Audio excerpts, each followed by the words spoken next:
আজকের ভয়াবহ খবর। অবরুদ্ধ গাজায় ছড়িয়ে পড়ছে দুর্ভিক্ষ, অনাহারে প্রাণ হারাচ্ছে শিশুরা। জাতিসংঘ সতর্ক করে বলেছে, এটি কোনো প্রাকৃতিক দুর্যোগ নয়, বরং মানবসৃষ্ট এক ভয়াবহ বিপর্যয়। গত ২৪ ঘণ্টায় গাজায় অনাহারে মারা গেছে আরও ১০ জন, এর মধ্যে ২টি শিশু। যুদ্ধ শুরু হওয়ার পর থেকে শুধু ক্ষুধার কারণে মারা গেছে অন্তত ৩১৩ জন মানুষ, যার মধ্যে ১১৯ জন শিশু। জাতিসংঘের মানবিক সহায়তা বিষয়ক উপপ্রধান জয়েস মুসুইয়া জানিয়েছেন, উত্তর মধ্য গাজায় ইতোমধ্যেই দুর্ভিক্ষ নিশ্চিত হয়েছে। সেপ্টেম্বরের মধ্যে এটি ছড়িয়ে পড়তে পারে পুরো উপত্যকায়। বর্তমানে ৫ লাখেরও বেশি মানুষ চরম অনাহারে ভুগছে, আর এই সংখ্যা শিগগিরই ৬ লাখ ছাড়িয়ে যেতে পারে। সবচেয়ে শঙ্কাজনক অবস্থা শিশুদের। ৫ বছরের কম বয়সী অন্তত ১,৩০,০০০ শিশু তীব্র অপুষ্টির ঝুঁকিতে রয়েছে।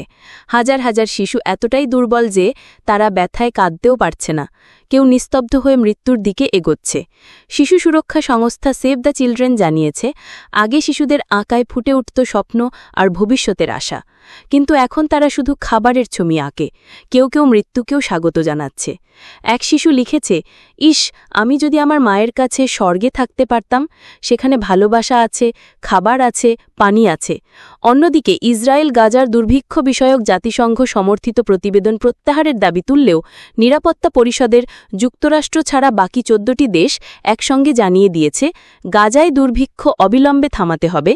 একই সঙ্গে তাদের জোর দাবি, অবিলম্বে স্থায়ী যুদ্ধবিরতি ঘোষণা করতে হবে। প্রতিদিন শিশুদের লাশ বেড়ে চলেছে। গাজার ক্লিনিকগুলো ভর্তি অপুষ্টিতে, কঙ্কালসার শিশুতে। মানবতা আজ পরাজিত, আর দুর্ভিক্ষ এখন গাজার জন্য বাস্তবতা। এমন করুণ পরিস্থিতির আপডেট পেতে সঙ্গে থাকুন রংপুর টাইমসের সাথে।